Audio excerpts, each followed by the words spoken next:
Alright everybody, it's Mr. Fudge, your balloon man. I'm going to explain the cut and restored balloon. First you're going to take a balloon,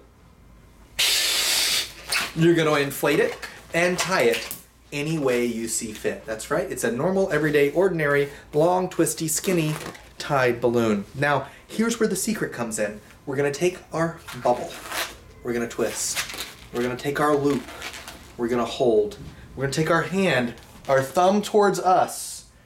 We're going to rotate our thumb towards us. We're going to rotate our thumb towards us. That lets us know that the balloon is short where the thumb was towards us.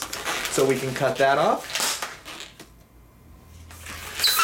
Then you can tie your balloon and just talk about how you're editing the balloon. You're going to change the balloon. You're going to make the balloon fit for perfectly what you're going to do.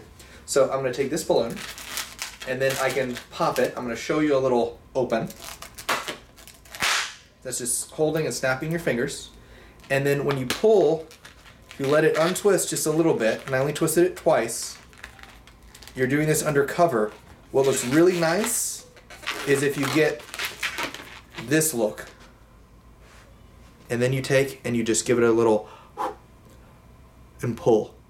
And that blows it up just like that. So that looks really, really nice. So, and then we just finish with our balloon dog, which is going to be a twist, a twirl. I try to grab that somewhere, that spot, somewhere in what I'm twisting. That way it hides it and it looks fresh, new, clean, and perfect when I hand out that balloon dog. So that's how we're going to do that.